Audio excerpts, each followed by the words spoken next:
Hey guys, what's up? It's me, Thomas. Tonight we're back here with VC Andrews again. Yeah, he wants me to do another one. Tonight's triple threat with Bedtime Story, Rotten Scoundrels, and The Hustle. I've heard of these movies, but might as well see which one's the best. I got nothing else other than what I saw down below. Apparently it's got Scammers and Frank Oz. So let's just hear the story and see who wins. Be sure to like, subscribe for more. Hope you enjoy. Here we go. Hey guys, it's the VC Andrews Critiquer. If you're wondering why I've lost weight, it's because I've cut back on my food budget to help raise enough money for my poor sick grandmother's operation. But anything you guys have to offer in regard where to this is going would be appreciated, like maybe McDonald's or Whataburger or maybe a few steak cards. You're not falling for it, are you?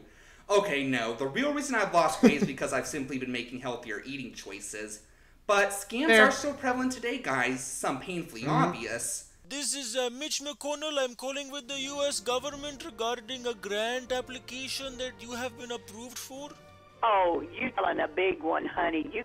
I'm a police officer, so don't call me again. No, darling, let me tell you about. But others are a bit more sneaky, like the phishing email scam, where a scammer poses as your family member or friend. And it's really bad today and needs to be stopped. But regardless of how scammers are in real life, in media, they're pretty entertaining. And today I'll be doing an oldest versus medium versus newest of a story regarding possibly the most famous scammers in all of movie history. Well, it's cartoons. Him, obviously. Already did that. And him. Really? And them. Hi, Simpsons. This is Rotten Scoundrels. There we go. It's the story of two con artists, one an experienced upper-class veteran who's been targeting the French Riviera's wealthiest members of the opposite sex for years and has made a fortune off of it, and the other is a younger rookie who's just recently entered the con business but has been scoring a lot of free meals from inventive sob stories. By the way, I'm calling them veteran and rookie because the ones in The Hustle have different names than in the first two movies, being of the opposite gender. We'll get to that a bit later, though. Anyway, the two meet on a train, and the veteran, fearing the poacher shooting at mere rabbits will drive the big game away, decides the rookie's gotta go. So they try getting them arrested with the threat of capital punishment to get them to leave. It doesn't work out. So they try taking the rookie in as an apprentice. It works for a bit, but the wait for their share of the profits is too long for the rookie, so the two rogues eventually place a bet. The first one of them who can con a wealthy young individual out of a bunch of money is the one who can have the French Riviera all to themselves. The rookie plays a sympathy card, pretending to have a disability that only the highly expensive, non-existent Dr. Schaufhausen can treat. But when the veteran gets wind of this, they visit the two as Dr. Schaufhausen, insisting the sucker pay them the medical bill instead of giving the money to the rookie because, something about making them feel helpless if they give them the money, which could hamper their recovery. Yeah, I don't really get it either.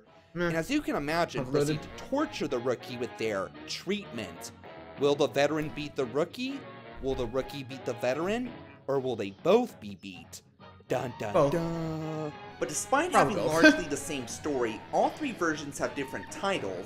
The first was called Bedtime Story.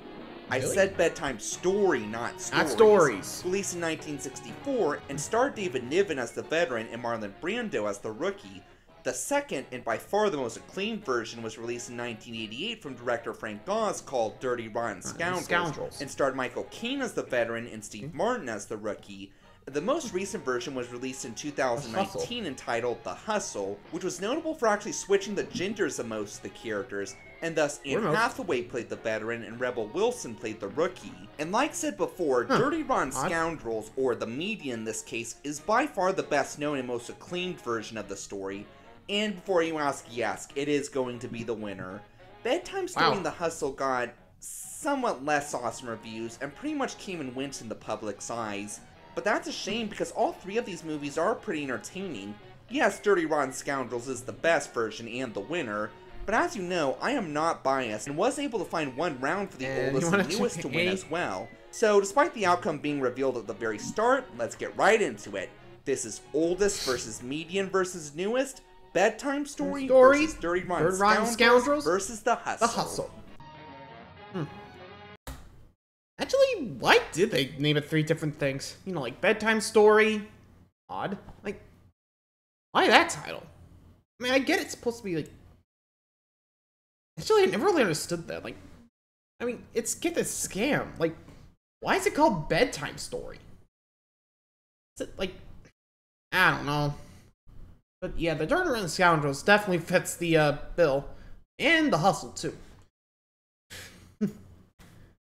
Well, anyway, let's see which of these win, and, well, we all know the Rotten Scoundrels wins the whole thing, so... let's see it. Shall we?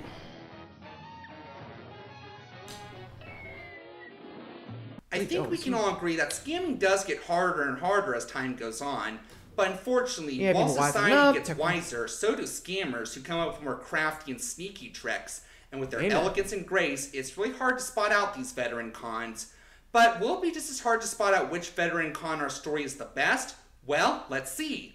This is Best Veteran Con. Huh, surprised they're not doing the cons on, like, the same title. The veteran con is called Lawrence Jameson in Bedtime Story and Dirty Rotten Scoundrels, and like said before, is played respectively by David Niven and Michael Caine. In The Hustle, the female version of the character is called Josephine Chesterfield, and like I also said before, is played by Anne Hathaway. Speaking of which, let's examine her portrayal first. Now I gotta admit, Hathaway did a lot better at this character than I was expecting. I didn't think she would stand a chance at capturing the upper-class Britishness of Niven or Caine, but she actually kind of crushed it. Okay, maybe not with the British accent, that was not much better than in The Witches, but definitely the British persona. It comes down to one universal truth. No man will ever believe a woman is smarter than he is. We will always be underestimated, and that is what we use. It's funny how Caine plays this character in one of the versions as well, because I could totally see Caine's Alfred hooking up with Hathaway's Josephine, and on top of that, Hathaway does have a lot of charm, especially when she's playing Dr. Schaufhausen. Oh, she can't believe it. Believe it, Fraulein. I am here to help you, dear girl. A warning. My methods are unorthodox. You understand? Yes. Hey, you gotta admit, her German accent sounds much more authentic than in The Witches. But with the nice thing said, I do have two major problems with her portrayal. One, the veteran con is supposed to be, well, a veteran, by which I mean more experienced and older, and where Niven and Caine were both in their mid-50s when they played the character, Anne Hathaway was only 36, and for the record 2 years younger than Rebel Wilson, who plays the rookie. That's a little counterintuitive, isn't it? I don't know, maybe with some makeup or effects, they could have made her look more aged than Rebel. Nah, Hathaway was still young and gorgeous, even when she played a centuries-old hag. Point of fact, I feel an older actress should have been cast. But age is one thing, here's my bigger problem. The Hustle seems to remove all the redeeming qualities the character had. What do I mean? Well, while Niven and Caine were still con artists, they did still have consciences. They made sure that they would only target super wealthy women who wouldn't even miss the money they conned out of them, and on top of that, they did give some of the money to help others. Not charity, but they did help with contributions to art museums and aspiring musicians. Yeah, at least it's helping others. Anne Hathaway has none of that. She targets anyone who can make her a profit and keeps all the profits for herself. Plus, later in the movie, we learn that their sucker isn't actually rich after all. I'll explain the misunderstanding for that when we get to their round, and was selling a lot of their stuff to help pay for the treatment. In Bedtime Story and Dirty Rotten Scoundrels, it's the veteran who learns this and insists on changing the bet to whoever the sucker sleeps with first. In The Hustle, it's the rookie, who for the record showed no signs of conscience up to now. Plus, when Wilson tells Hathaway that their sucker isn't actually rich, she's pretty much like, I don't give a shit, we're not good people. So yeah, sorry Hathaway, but you're out. Bye. Okay, so now we're down to David Niven and Michael Caine. Okay, Bedtime Story and Dirty Rotten Scoundrels. It seems like they both crushed the character. They were both perfect upper-class Brits, they both were the appropriate age of the character, and they both had the character's moral standards. But there is one major problem I have with David Niven's portrayal. He's honestly not that funny.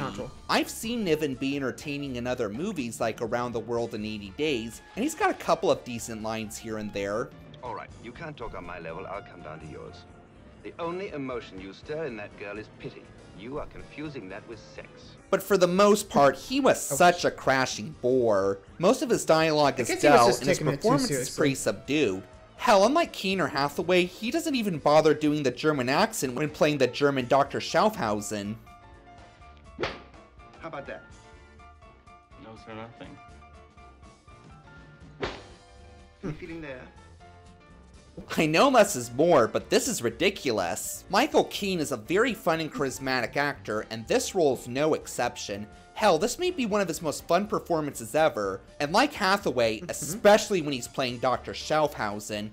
How about this? Nope. Run up! Ah! Any feelings there? This case intrigues me, Janet. You can really see how much he's enjoying torturing the rookie with his treatment. And the run-up, And on too. top of that, as I'm sure a lot of you know, Caine just has this medium. natural warmth and gentleness to him, so you could totally see this guy having standards for conning. You Man. barely know Freddy, but you'd sell everything you owned for him? Well, it's not everything. I'm keeping the mink. Niven had warmth too, but it didn't feel quite as strong as Caine's. I mean, this guy didn't play Alfred in the Dark Knight movies for nothing. So, simply put, all three actors brought something to the role, but Caine was definitely the best, having the right age and conscience of the character, but also managed to be quite entertaining. Point goes to Dirty Rotten Scoundrels. You turn it into a garbage dump. I'm offended now. Yeah, well, you know. Here you go, Dirty Rotten Scoundrels. Take the But first even one. the greatest con artists have to start somewhere, be it scamming kids for quarters to buy jawbreakers, or using the usual sick grandma needs surgery story that probably no one would believe today. But Yeah, being fair. a junior rookie doesn't automatically make you an inferior con, as the veteran con in our story soon finds out. But which of the three rookie cons is the best? Well, Shall we let's find find out? out with Best Rookie Con. Okay, now that's gotta be like the Bedtime Story. Hearing the sound effects. See the rookie. The rookie con is called Freddie Benson. I'm not even sure I should take her out. Just take the girl out, kiss her, then step back before she pukes. No, not Not that that Freddie Freddie. Benson. Die, In buddy. Bedtime Story and Dirty Rotten Scoundrels, There you and go. like I said before, is played respectively by Marlon Brando and Steve Martin. In The Hustle, the female version of the character is called Penny Rust, and like I also said Penny. before, is played by Rebel Wilson. And like Hathaway, let's start with Wilson. One What's big up? thing I will say about her is, even though she was technically older than Hathaway, she really did give off the natural vibe of being a young, just recently into the business rookie con. The way she talks and acts just feels so much like a teenage girl who loves to just, well, Have fun. live. And more importantly, like Hathaway, she's very funny. What do you have in you by way of liquidity? I think I have a travel-size KY jelly in my bag. It's peach flavored. Cash. Penny, how much cash do you have at your disposal? Why would I want to be like you? I don't want to be some loser that looks like a colourful Beetlejuice. Oh, sorry, Julie Andrews just called. She said she wants her voice back. Guys love asses, but not when there's something already stuck up there. Yeah, she's got you there, Hathaway. But here's my problem. The rookie's meant to be a suave ladies' man, or rather, men's lady in her case, and I just don't get that from Wilson. Yeah. Let me clarify. It Definitely has nothing catfish to in do here. with her being a little heavy. Bigger people can be suave and appealing too.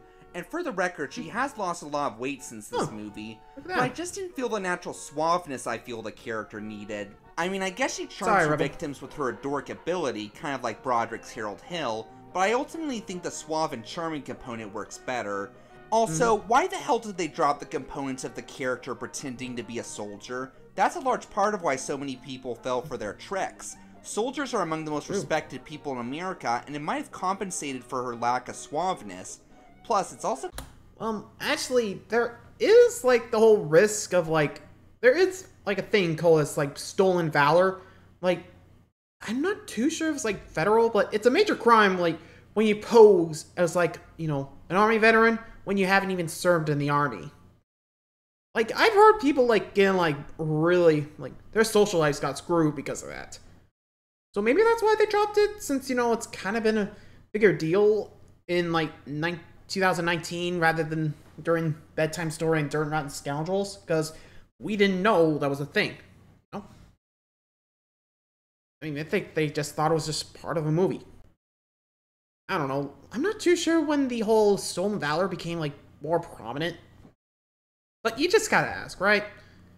Anyway. That's kind of sexist, don't you think? And like said before, her being the one to not want to cheat the sucker after finding out he's not actually rich feels a little forced, seeing how this is the first time we've seen her develop any sort of conscience. So again, sorry Rebel, but no dice for you. Now down to Marlon Brando and Steve Martin. To this one. Like Rebel, both are very entertaining actors. Hell, Steve Martin was kind of to the 80s and 90s what Will Ferrell is to the 2000s. I didn't steal any money from her. She gave it to me. But she filed this complaint against you, monsieur. She caught me with another woman. Come on, you're French. You understand that? And they are both pretty suave and debonair, so you could see why ladies would fall for them. But there is a problem I have with Steve Martin's portrayal. Oh yeah, the As whole... I'm sure a lot of you know, Martin started looking old long before most people do. Hell, his hair turned white when he was just in his 30s. Poor guy. So while this did help him pass as a believable middle-aged man and father of the bride, he doesn't look at all like a young Yeah, it looks like Bedtime Story's getting their win here. But to be fair, I also just didn't feel that natural vibe from him. Not really sure why, I just didn't feel Steve Martin as a natural newcomer to the field. Marlon Brando, on the other hand, was absolutely perfect in the role. Even though he was only 3 years younger than Martin when he did the part, Brando actually did feel very naturally like a young junior rookie just entering the confield. You know, flamboyant, eager to start living, etc., just like Rebel Wilson. And I felt he was a little more suave and charming than Steve Martin. Let's play some clips to show you what I mean. Illegal crap games, smuggling girls in, black market and cigarettes. Well, I'll see every man responsible for those violations in here on the carpet. Here I am, sir. You're crude. Well, so is oil till you refine it into high-octane gasoline. Up my octane, Big Daddy. And if I say no? You want to try? You can really see why so many women have fallen for this guy's trap. Plus, something else you may have picked up from those clips I showed is Brando seems to have a trait that Martin and Wilson don't, namely this natural sleazy smugness that really works for him as the less moral con of the two. And on top of that, he's a bit more developed than the other two. Where Martin was always only pretending to be a soldier, Brando actually used to be a drafted soldier before blackmailing the general into discharging him, in a pretty epic manner no less. Now I have to admit, his exposition does drag on a wee bit too long. And wee bit is me being polite. But we'll get more into that in the best story round. But it does make him somewhat more believable when he's pretending to be a soldier, since he actually used to have experience in the field. So although I will say, Steve Martin is much better as the veteran's mentally challenged sibling Rubric scam, or schizophrenic Lord of the Rings peasant girl Hortensia scam in the newest, probably because making fun of special people wouldn't slide too well in today's politically correct culture. All three versions are hilarious, but Steve Martin is definitely the best. What did we do when Uncle Ted was here? No, Ruprecht. Okay. Ruprecht, no. Lawrence, this is the happiest day of my life! I think my testicles are dropping! And again, all three rookies were hilarious, but Wilson just didn't have the natural opposite sex suaveness, and Martin didn't have the natural young, just-in-the-field rookiness. Marlon Brando had both, and with more backstory and a natural sleaziness to him, he definitely made the best, one less for the Bedtime moral Story. rookie con. Point goes to Bedtime Story. What about me? What do I get? Come on, that's just cruel. Luck be a lady with me. Amen. What a bomb! Another piece of common knowledge is that most scam victims are the super good-hearted, but also the super naive. Those who want to do unreasonable good demands, and also want too good to be true deals. So let's see who captured that representation of the poor American sucker with Best Sucker. Here comes the sucker.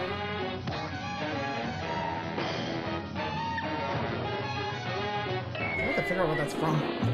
The sucker's called Janet Colgate in Bedtime Story and Dirty Rotten Scoundrels, played by Shirley Jones and Glenn Headley. In The Hustle, the male version of the sucker is called Thomas. Hey guys, what's up with me, Thomas? Hey! No, wrong Thomas. Again. Still wrong Thomas. Thank you. Thomas Westerberg, played by Alex Sharp. All three versions of the character are charmingly adorable, but my personal favorite is Glenn Headley in The Median. Why? Well, first of all, just look at her. Isn't this just the geekiest, Shelley Duvall-esque dorky, but also good-hearted lady you've definitely ever plays seen? the airhead well. Now, who is the one person in this world, outside of your grandmother, that you would like most to see right at this moment? Who? Dr. Emil Schofhausen. Look, What? Doctor, he's so happy he's crying. And do you know what else? This boy. I'm beginning to think that he could walk. That he pretended this whole thing just to get to me and my money. My point is, this is exactly the kind of lady con artists would target. She makes Josh Peck look like Drake Bell. Bad example, but you get my point. Shirley Jones and Alex Sharp both gave good geek performances as well, but I guess I just didn't feel as naturally geeky as Glenn Headley did. Can you really believe that this is happening? Dr. Schaffhausen, money alone really can't pay you for what you're doing. I looked you up online, I couldn't find a photo, and I don't know, I didn't think you would be a woman. I'm offended now. I'm sorry. I'm so sorry, but please don't punish Penny for my sexism. See what I mean? Jones and Sharp both feel like they're cast members of Glee, which I guess is fitting for Jones since she played Marion Perot in The Music Man, which I did a previous comparison for with Murray Reactions. Basically what I mean is, they're both pretty faces for lack of a better word, so their dorky performances feel a bit more like just that. Performances. Again, good ones, but not as authentic. But more importantly, Headley also seemed to love the rookie the most of the three. The way she describes and interacts with him makes it completely believable that she'd give up most of her possessions and money for him. Knowing I helped a man like Freddie be able to live his life again is worth more to me than the car or the furniture or all the jewelry. I really couldn't ask for a better price than that. Speaking of which, let's talk about the only major difference in their writing. Actually not quite, but more on that later, the misunderstanding.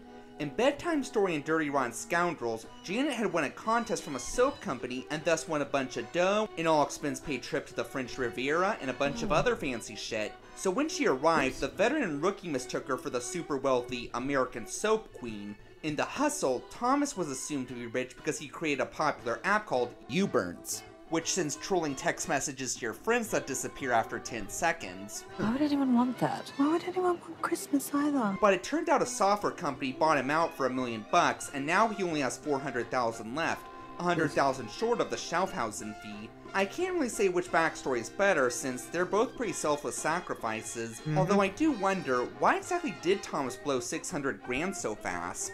And that's really all I think I should say about this character for now. Yeah, let's just say there's a bit more to this character than meets the eye, at least in some versions, and that's a big part of why the median wins this one. But I want to save that for the best story round, and that's really all the other things I can think of regarding this character. But even with what I will reveal for now, Glenn Headley still was the best sucker, since she felt the most naturally geeky and good-hearted, like most scammer victims are, and had the strongest feelings for Freddy of the three. Doesn't she? Point goes to Dirty Rotten Scoundrels. How terrible. Yeah, but it's fine, because I have a lot of good ideas, and hoodies are cheap. Yeah, fair enough, and, well, when you compare them, our median from Dirty Rotten Scoundrels definitely had more, you know, like, I'm so blissfully unaware. But the others, well, I don't think the other Thomas, not me, I don't think he had a clue. Like, come on, dude. Anyway, final 2 rounds, and so far Hustle hasn't won yet. Let's keep going. Like I said in my Music Man review, even the best con artists need support from others to pull off their scams, and the support of suckers to help give them money. And both our cons do indeed have this, but let's see who was more supportive with Best Supporting Cast.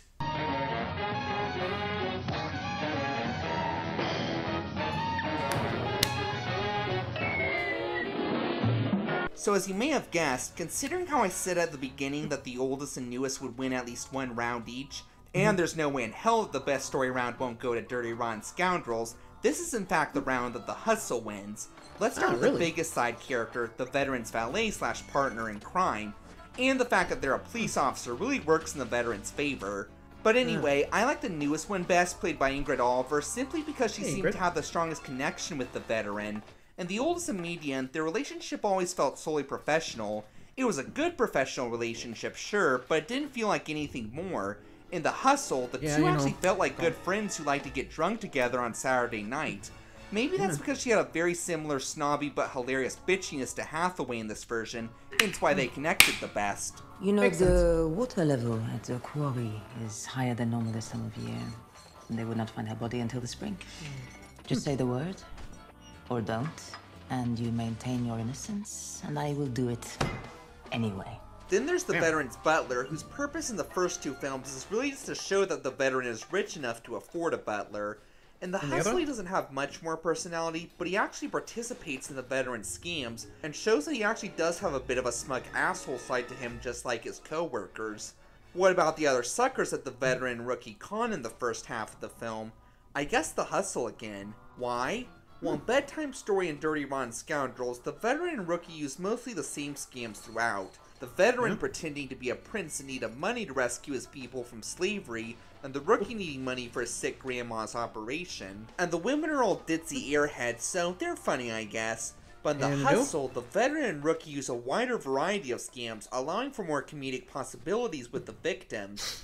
Wilson gets a very funny intro scene where she meets a very loving and supportive guy at a bar that she catfished online, pretending to be her overweight sister. This is the girl that I'm gonna let keep my babies, and I will pay her her due child support. I will visit every other weekend. Can you love her birth defect? Of course I can. I mean, it's on the inside, right? Like it's in her brain or in her heart. See? What a charming dude. Anyway, she tells him that Madison was too ashamed to come because the birth defect in question was undersized breasts, but with $500, she could get plastic surgery to make said breasts the size of Trump's ego, and he gladly is about to Venmo her the money, before one of Penny's victims shows up with the cops, thwarting what would have been very satisfying karma on this asshole. Hathaway also has a pretty funny intro scene where she seduces a dorky old man who's willing to trade his late mother's $500,000 bracelet for sex. And keep in mind, he's already married. And she has her sidekick cop come and pretend to arrest her for stealing chips from a nice old man who's actually the butler, and demand she return the bracelet. And she swaps it out for a fake and keeps the original one for herself, saving her an unbearable one-night stand with a middle-aged pervert. Plus, we see more of their reactions to the scams, like the guy who the rookie cons into buying a free meal. In this case, a sob story about having to pay ransom for her sister's kidnapping, since again, no one in their right minds today would fall for that grandma needs surgery sob story. Anyway, we see him reacting when she orders about 3 meals for herself, like, bitch, you really gotta take advantage of a guy's generosity? We also see the victim call off the wedding after meeting the veteran's crazy sibling, and gladly let her keep the wedding ring just to get away from them. Plus, to the hustle's credit, they actually explain how the veteran rookie profited from this scam. Yeah, they never really revealed what the goal with the scam was in the first 2 movies. And need we forget this guy? Deze jonge man niet geïnteresseerd in seks met jou. Zeker weten. Hij is wel mijn type. Vergiet het, man. So are there any characters exclusive to any version? Well, again, Bedtime Story has Freddy's former commanding officer, whom he blackmails into discharging him to avoid the public shame of one of his soldiers sleeping with the Baron's daughter. Are you suggesting, sir, that I lie under oath? I'll be the laughingstock of the whole European command. And I guess the Hustle does have one other character exclusive to it, but again, I think I should save that for the best story round. So all things considered, it seems like the Hustle has the most memorable supporting cast. Point goes to the Hustle. I still feel guilty. And you are a vagrant, an unknown. Yeah, well. The Hustle takes this one. So, even though I've already announced the winner, a good con artist never leaves anything to chance. So why don't we now take a look at Best Story. Soon wraps it all together in one great package. So let's see the twist. So as I'm sure you can tell, all 3 versions have very similar stories. Well, save for the ending, but we'll get to that in a bit. Yeah. So what makes Dirty Rotten Scoundrels the best in my opinion, and that of 99% of moviegoers? Well, having a great director like Frank Oz helps. I mean, that dude has brought us some classics. And a few duds. But anyway, this really helped the moments in the story feel stronger on the whole. Like how the veteran's torturing the rookie as Dr. Schaufhausen, or the veteran's admiring how Janet is willing to sell everything she owns for someone she just met, etc. The other 2 movies were good and funny too for the most part, but I got some problems with them. Like, Bedtime Story didn't have the greatest pacing, where in Dirty Rotten Scoundrels and The Hustle, we only spend about 7 to 10 minutes with both cons' exposition. Bedtime Story spends over frickin' 23 minutes. Again, I like the rookie's backstory of being booted from the military for hitting on girls, but it just goes on way longer than it needed to. There's even this bit about two other soldiers betting on whether Freddy will actually have his way with one of the girls. Again, funny, but it kind of feels like a movie of its own. And it's also a bit hastily paced in some areas, like the torture scene of the rookie and the scene where the veteran learns their sucker isn't actually rich. Didn't leave the same impact as Scoundrels did on me with these scenes. The Hustle's better paced, but like I said before, it made some questionable character choices. Again, I was really unhappy that the film chose to completely drop the redeeming qualities of the veteran and then decide to just hastily give them to the rookie in the third act. Again, not a bad idea, and it might have made for kind of a role reversal remake as well as a gender one, but it comes completely out of nowhere, like they decided to just force it in as an afterthought. There's even a bit where Penny reveals that she also has some standards for conning. She catfishes a dude, and if they can't look past her mild extra weight and just enjoy her personality, that's when she decides to rob them blind. But when Thomas looks at me, he doesn't do that. He's just different. He's a genuinely nice person. Yeah, but we're not nice women, Penny, are we? And this isn't a likability contest. This would have worked much better if we had learned this sooner like we did with the veteran's conscience in the first two movies, but it's a little late in the game to leave the same impact. And again, shame on the filmmakers for dropping the soldier components of the character. Sexists. How about the fact that the Hustle changes the rookie's fake disability from crippledness to blindness? I honestly had no problem with that. That seems a little too easy. It does allow for some new ways for the veteran to treat the rookie. None of them are quite as funny as the leg paddling scene, but I did still get some pretty good laughs from them. I also like some of the ways the Hustle updated the story. Like in this version, after the rookie goes on with the Dr. Schaffhausen bullshit, the sucker naturally tries to Google them on their phone, and the rookie has to think quick and say that Schaffhausen's a very reclusive doctor and likes to keep a low profile, hence why they won't find anything about them online.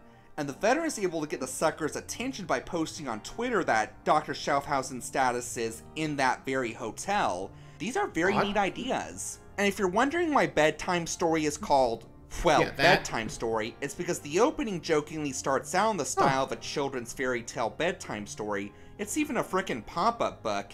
Once upon a time, in a castle by the sea, there lived a handsome prince. Well, it wasn't really a castle. It was a chateau on the French Riviera. And he wasn't really a prince, though people thought he was, especially his victims. Meanwhile, in a forest surrounding a little German village, there was a wolf. He prowled the countryside in search of victims.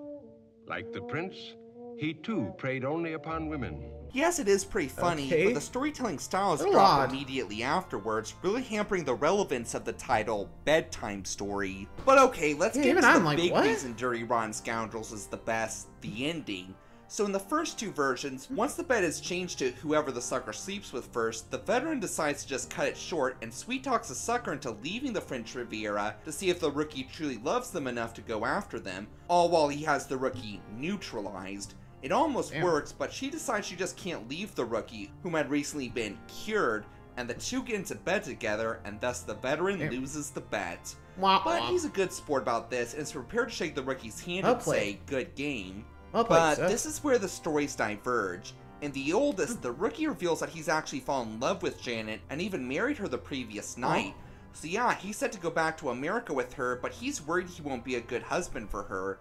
The veteran's like, nah, you'll be great. And the veteran has his full territory back, and the rookie and sucker both live happily ever after. Yeah, I'm sorry, but that's bullshit. The rookie forcibly developing feelings for the sucker at the start of the third act of the newest was forced enough, but at the very end they decide to give them a conscience and have them actually get married. That is just such lazy writing. In the median, Janet comes to Lawrence's house and reveals that Freddy locked her up and stole everything she had, even though he'd won the bet.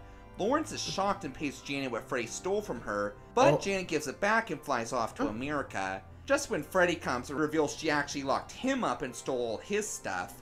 And it turns out the sucker didn't actually give the veteran the money back, but instead gave him her calling card as the Jackal, a respected con artist the two had mentioned throughout the movie, and whom I never mentioned because you would have immediately guessed who it is. The ending of The Hustle is very similar, but it doesn't work as well. So as you may have guessed, the roles are switched in this scene, where it looks like the veteran robbed the sucker and the rookie covers their losses. But here's one problem. In this version, the veteran allegedly just charged him the Schaffhausen fee even though the two had agreed to change the bets, and Yeah, that does kind of seem like something Hathaway would do. Steve Martin was a selfish egomaniac, sure, but he never seemed like he'd do something as low as rob a poor girl of everything she had. But still charging him the doctor's fee anyway?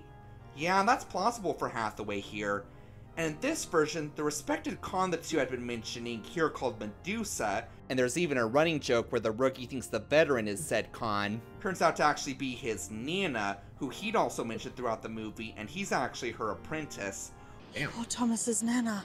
Oh, you no! Of course, Penny! While I do admire that they probably did this to hamper the sexism of a guy getting the best of two women, it's still not as epic. Yeah, no. What made the ending of Dirty Rotten Scoundrels so awesome was it was just so feminist, and a big middle finger to the two sexist cons who always assumed their hero was a man, as opposed to the allegedly good-natured, naive lady that they were conning. I mean, I guess it is still ultimately better in The Hustle that it's still ultimately a woman conning the two and the sucker's just her lackey, but it's still just not the same. And while I love the ending where the sucker comes back and tells them they want to form an alliance with the two, where in the news we learn that Thomas's nerdy voice is genuine, in the median we learn their completely natural and believable dorky voice was in Act 2, and she's actually got quite a badass one. Are you ready? Then let's go get him. And again, all three versions of the story are good and funny on the whole, but I gotta go with the crowd on this one. Dirty Rotten Scoundrels has the best pacing, the best consistency, the best emotion, and best of all, the best ending, leaving us craving for even more Dirty Rotten humor. Point goes to Dirty Rotten Scoundrels, the best deal, the two most hilarious scammers. That a man must learn to live with his misery. Are you kidding me? Yeah, well, suckers. Yeah, fair enough. I mean, hey, Dirty Rotten Scoundrels was able to survive the test of time without a confusing bedtime story title. Odd. And The Hustle. Yeah, let's be real. The girl getting one over on the, the two guys. Oh man, well played, lady. Well played. So, gotta love it. What do you guys think? Like it? Not? Let me know. Till next time, guys, thanks for watching. See ya!